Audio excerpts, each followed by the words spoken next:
அனைவருக்கும் வணக்கம். தமிழர் மரபு கலையகத்திலிருந்து நான் வெங்கடேசன். கலைப்பயிர்வு சிலம்பம் நாள் 11.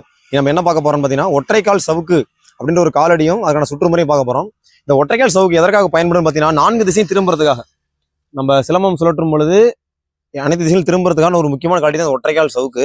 இந்த ஒற்றைக்கால் சவுக்கு வேற என்ன பேர்களை சொல்லலாம் அப்படின்னா, முக்கால் திருப்பம் அப்படின்னு சொல்லலாம். நம்ம முழு திருப்பம் கடந்த காலையில் பார்த்துருப்போம். அதாவது இதில் முக்கால் திருப்பம், ஏன்னா நான் அதில் முழு வட்டம் அடிச்சிருப்போம், இதில் முக்கால் வட்டம் தான் அடிக்க போறோம். எடுத்துக்காட்டு நான் இங்கே நிற்கிறேன்னா, நான் இப்படி திருகி காலை இங்கே வச்சா இது முழு திருப்பம். இதுவே நான் இங்கே திருகி ஒரு முக்கால் வட்டம் மட்டும் எடுத்து வச்சு இங்கே வைக்கிறேன்னா இது முக்கால் திருப்பம். இந்த முக்கால் திருப்பம் தான் ஒற்றைக்கால் சவுக்கு நம்ம சொல்கிறோம்.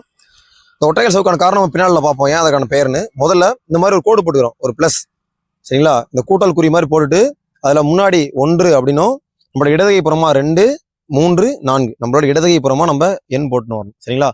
அது கடிகாரமல் சுழற்சிக்கு எதிர் திசையில் 1, 2, 3, 4.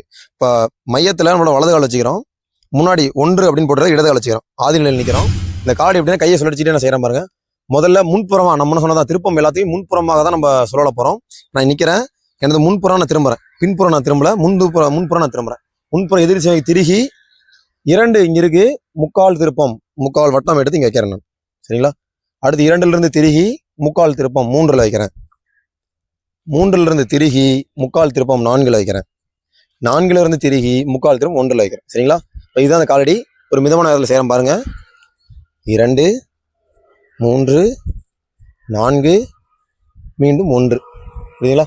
அப்போ இது பேர் தான் ஒற்றைக்கால் சவுக்கு, அப்படி இல்லை முக்கால் திருப்பம் அப்படின்னு சொல்லுவோம், சரிங்களா? இப்போ இந்த காலடிக்கான சுற்றுமுறை என்னன்றதை பார்க்கலாம். கையில் கம்பு எடுத்துக்கிறோம், சம்மட்டி பிடி முறையில் பிடிச்சிக்கலாம். பிடிச்சிட்டு திருக்கும் பொழுது வாரல் அதே தான். திருப்பத்திற்கு என்ன சுழற்சியோ அதே தான் ஒற்றைக்கால் சவுக்கான சுழற்சியும். திருப்பத்திற்கு பார்த்துருப்போம், ஒரு வாரல் ஒரு வெட்டு அப்படின்னு சொல்லி பார்த்துருப்போம், அதே தான் ஒற்றைக்கால் சவுக்கும். திருகும் பொழுது வாரல், நேர் பின்னாடி வாரல். நம்ம எங்க காடுறதுக்கு வருவோம், 2 காடுறோம், 2ல் வெட்டு, மண்டையை அடிச்சு நிறுத்தணும், சரிங்களா? இப்போ திருகும்போது வாரல், 3ல் வெட்டு, திருகும்போது வாரல், 4ல் வெட்டு, திருகும்போது வாரல், 1ல் வெட்டு.